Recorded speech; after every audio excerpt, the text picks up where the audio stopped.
Bom dia, terceiro ano. Hoje nós vamos dar blocos econômicos, geografia 2, aula 4. Esse assunto é um assunto que vocês já conhecem um pouco, né? Nós vivemos isso, somos capitalistas e nós vivemos essa situação toda em relação aos blocos econômicos. E conhecemos todos. De uma forma ou de outra, nós acabamos assistindo algum comentário sobre esses blocos. Bom, e na verdade foi o processo da globalização, né, que fez surgir os blocos econômicos. Essa experiência, ela se estabeleceu, intensificou-se nas transações comerciais e para quê? Para diminuir as fronteiras entre as nações. Em que sentido? Na busca da matéria-prima, na venda de produtos industrializados, e foi assim que nós notamos ao longo dos anos a formação desses blocos. A história do capitalismo, se vocês observarem, desde a primeira Revolução Industrial, nós já buscamos essas matérias-primas em outros países e fazendo com que essas fronteiras diminuíssem, né? Então os blocos já estavam na ideia, já era uma coisa que já fazíamos sem nem perceber. Bom, o primeiro bloco do qual se tem notícia foi organizado nos fins da Segunda Guerra Mundial. E por que foi integrado? Por Bélgica, Holanda e Luxemburgo, que era aquela chamada Benelux. Acabou trazendo vantagens e foi capaz de atrair novos países europeus para este bloco, com a adesão da Itália, Alemanha e a França. Esse primeiro bloco econômico europeu deu origem à CEE, Comunidade Econômica Europeia.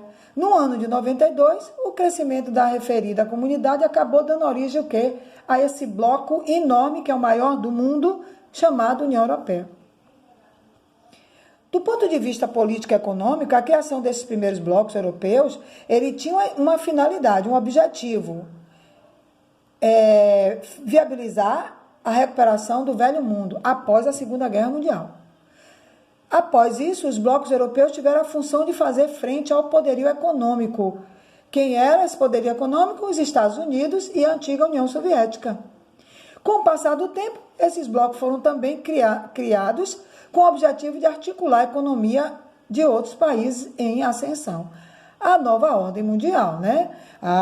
Eu diria que está aí essas ordens todas, que a primeira, a segunda e a terceira ordem mundial, e quem sabe nós já estamos aí em outras ordens, vão acontecer outras, e agora já estamos em uma, vão solicitando esses blocos econômicos. No ano de 88 foi criado uma zona livre de comércio, integrada por os Estados Unidos, Canadá e México. Deu origem ao bloco chamado NAFTA. O México está ali, mas não tem essa influência toda que o Canadá e os Estados Unidos. Ainda no continente americano, Bolívia, Peru, Equador, Venezuela formaram o chamado Pacto Andino. Na América do Sul, Brasil, Argentina e Uruguai organizaram o Mercosul. Chegando ao mundo oriental, nós podemos ver a APEC. Japão, China, Coreia, Tigres Asiático, Peru. Aí vem Chile, Rússia, Estados Unidos, México e Canadá, e assim sucessivamente. Em termos gerais, os blocos econômicos são capazes de propiciar vantagens bastante interessantes, tá? O acesso barateamento a determinados produtos, a entrada e saída de mercadorias com impostos mais baratos.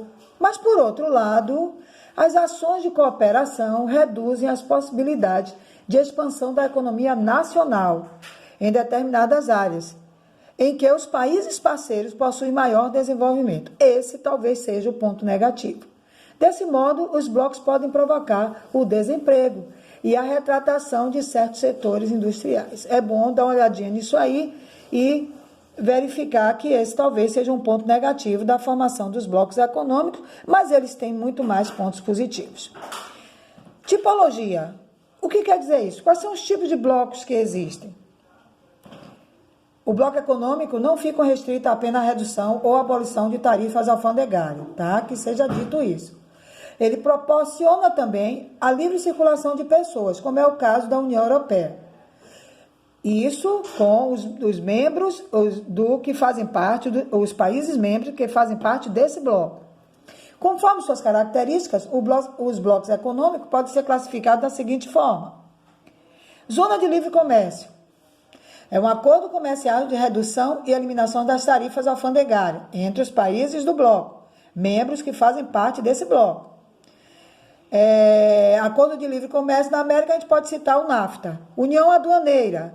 Além de reduzir ou eliminar as tarifas comerciais entre os países integrantes do bloco, regulamenta o comércio com as nações que não pertencem ao bloco através de TEC, Tarifa Externa Comum. Qual é um exemplo? Mercado Comum do Sul, o Mercosul. Mercado Comum proporciona ainda a livre circulação de capitais, serviços e pessoas no interior do bloco, União Europeia. E tem ainda a União Econômica e Monetária, evolução do Mercado Comum, tá? Os países adotam a mesma política de desenvolvimento a uma moeda única. É o atual estágio da União Europeia. Eles colocaram o euro como moeda única. E isso também causou a saída da Inglaterra. União política militar ocorre quando os Estados-membros definem a constituição de um poder legislativo comum. No caso da União Europeia, o órgão legislativo é o Parlamento Europeu.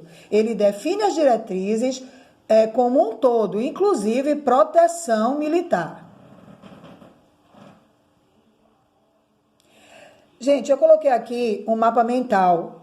Eu gostaria que vocês observassem. Ele traz todo dividido, tá? E eu gostaria que vocês estudassem um pouco isso aqui. Coloquei mais um, onde ele traz também a questão da globalização. E esse mapa ele é interessante, porque ele resume a nossa aula. Ok, meninos? Bom, nossa agenda, Geografia 2, aula 4, observem aí. Essa é a mensagem que eu tenho para vocês hoje. Fiquem com Deus e foquem nos estudos.